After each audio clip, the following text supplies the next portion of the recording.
नमस्कार, आगाज न्यूज में आपका स्वागत है। मैं आसमा शेख। आइए जानते हैं आज दिन भर की खबरें। ड्रग्स केस में एनसीबी ने रिया को घर पर जाकर दिया समन। 10:30 बजे तक पूछताछ के लिए ऑफिस बुलाया, गिरफ्तारी भी संभव। सुशांत के नौकर दीपेश सावंत की आज कोर्ट में पेशी। कल एनसीबी ने किया था गिरफ्तार। रिया के पिता ने शौविक की गिरफ्तारी पर जताया अफसोस।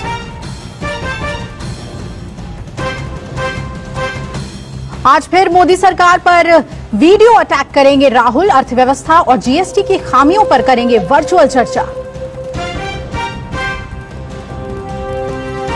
देश में कोरोना मरीजों की संख्या 41 लाख के पार। 24 घंटे में 90,633 रिकॉर्ड मामले आए। 1065 लोगों की हुई मौत। और जम्मू कश्मीर के उधमपुर में 4 संदिग्धों के दिखने से हड़कंप। सेना की वर्दी और हथियारों के साथ नजर आए लोग। पूरे इलाके में सर्च ऑपरेशन जारी। ड्रग्स को लेकर रिया अब तक कई तरह के बयान दे चुकी है। कभी ये कि सुशांत ड्रग लेता था, तो कभी ये कि उसे ड्रग्स को लेकर के कुछ मालूम ही नहीं। लेकिन अब रिया के मोबाइल ने सारे राज सार्वजनिक कर दिए। एनसीबी को मिली जानकारी के मुताबिक रिया सिर्फ ड्रग्स का इस्तेमाल ही नहीं करती थी, बल्कि ड्रग्स को बेचती और खरीदती भी थी। इस रिपोर्ट में देखिए।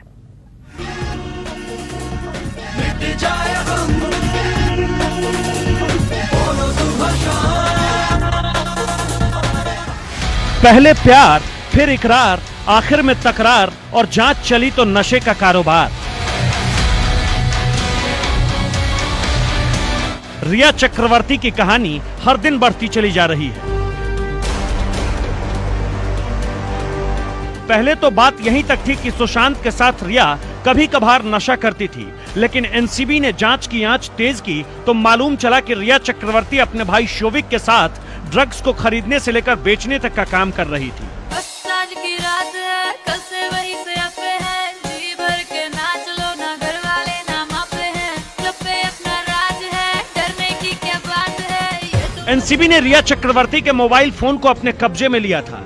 तभी लगने लगा था कि ड्रग्स लेने, देने, बेचने और खरीदने की पूरी कहानी अब सामने निकल कर आ जाएगी। बाद में यही हुआ। एनसीबी ने साफ साफ बता दिया कि रिया के मोबाइल फोन ने पूरी पोल पट्टी खोल कर रख दी।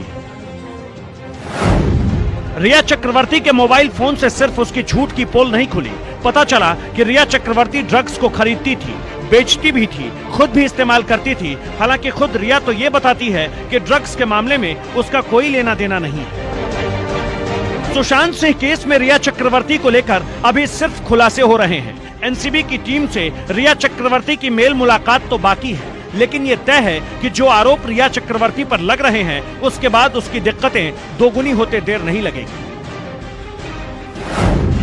रिया ने कॉन्ट्राबैंड प्रोडक्ट्स को खरीदा बेचा है। रिया मामले की शुरुआत से ही शक के दायरे में है। ड्रग्स को लेकर रिया की कथनी और करनी में फर्क है। रिया के व्हाट्सएप चैट की जांच अभी भी चल रही है। एनसीबी की टीम अभी तक रिया चक्रवर्ती को पूछताछ के लिए नहीं बुलाया, लेकिन अब जांच की दिशा जिस तरह से घूम रही है, उसके बाद एनसीबी की ओर से रिया को जल्द ही बुलावे का खत भेजा जा सकता है। कड़ियां कैसे जुड़ी हैं उस चीज को अनकवर करने की इन्वेस्टिगेशन है। तो डीप का क्वेश्चन ही है, वो क्या किस चीज की डीप की हम बात कर रहे हैं, वो means it will not be in a position to answer that. But हाँ, इसमें अगर लिंक्स हैं, अगर इसमें हमने आगे प्रूव कर रहे हैं, हम कर रहे हैं, और इसी बेसिस पे हमने कोर्ट से डेफिनेटली कस्टोडियल इंटेरोगेशन की एप्लीकेशन लगाई थी और कोर्ट ने फैक्ट्स देखते हुए डिसीजन लिया और हमें कस्टोडियल। एनसीबी ने यह भी साफ कर दिया है कि जरूरत पड़ी तो ड्रग्स के मामले में सभी को एक दूसरे के आमने सामने बैठाकर भी पूछताछ करेंगे। साथ ही ये जानकारी भी है कि रिया को आज शाम तक ही एनसीबी समन भेज सकती है। ड्रग्स के मामले में रिया चक्रवर्ती से भी पूछताछ होगी।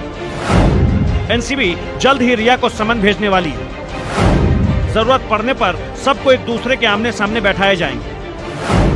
आमने सामने बैठाकर ड्रग्स के मामले में पूछताछ होगी। एनसीबी ने यह भी कहा है कि अभी तो खेल शुरू हुआ है। जांच का जाल जब फैलेगा तो पता चलेगा कि बॉलीवुड में ड्रग्स का धंधा कैसे और कहां तक फैला हुआ है, किसका किससे कनेक्शन है और किससे ड्रग्स देता था, कौन किससे ड्रग्स बेचता था और कौन किससे ड्रग्स खरीदता था। ड्रग हमें स्टार्टिंग में करण से मिले, हमें अब्बास से मिले ड्रग्स। ड्रग प्रोसीड जो कि इंडियन एंड फॉरेन करेंसी था, वो हमें जायद से मिला। तो ड्रग्स के अलावा अगर आप एनडीपीएस एक्ट समझेंगे, अगर आपने ड्रग बेच चुके हो, ड्रग का प्रोसीड है, तो उसको भी ड्रग की तरह ही सीज किया जाता है। देयर इज स्पेसिफिक सेक्शन 27 ने उसको ऐड किया गया। अब तक जितने ड्रग पैडलर को गिरफ्तार किया गया है और जिनको टारगेट पर रखा गया है, उन सब से पूछताछ चलती रहेगी और ये जाना जाएगा कि सच क्या है और क्या है बॉलीवुड का ड्रग्स के साथ असल रिश्ता। अब तक की पूछताछ और जांच में ये साफ हो गया कि ड्रग्स और रिया शोविक का रिश्ता तो था, लेकिन कितना, इसे लेकर अभी कुछ कहना जल्दबाजी होगी। मगर इस सच को नकारा नहीं जा सकता कि रिया एंड कंपनी ड्रग्स के लिए लगातार ड्रग पैडलर और डीलर के संपर्क में रहते थे। पहले शोविक चक्रवर्ती ने ड्रग्स नहीं खरीदने की बात कही थी, फिर शोविक एनसीबी के सामने अपनी बातों से पलट गया। एनसीबी के सामने ड्रग्स खरीदने की बात शोविक चक्रवर्ती ने कबूल ली। एनसीबी ने शोविक की बातों में काफी अंतर पाया है। जब एनसीबी की टीम ने शोविक और मिरांडा से ड्रग्स को लेकर पूछताछ की, तो पता चला कि सुशांत के लिए ड्रग्स खरीदने और उपलब्ध करवाने की जिम्मेदारी रिया ने मिरांडा से लेकर शोविक के कंधों पर डाल दी थी। रिया ने सुशांत के लिए ड्रग्स खरीदने को कहा था। रिया के कहने पर मिरांडा से ड्रग्स के लिए संपर्क किया। सुशांत के लिए रिया के कहने पर मिरांडा ने ड्रग्स दिया। सुशांत के लिए रिया ही ड्रग्स उपलब्ध करवाती थी। एनसीबी की पूछताछ में ड्रग्स के बदले पेमेंट का सबूत तक मिल चुका है। ड्रग पैडलरों के साथ चैट मिल चुके हैं। सुशांत के लिए नशे का सामान खरीदने के लिए कितना और कहां-कहां पेमेंट हुआ, इसका पूरा डिटेल मिल चुका है। ऐसे में इस पूरे मामले में रिया चक्रवर्ती एनसीबी के रडार से अब बच जाएगी, ये कहना मुश्किल है।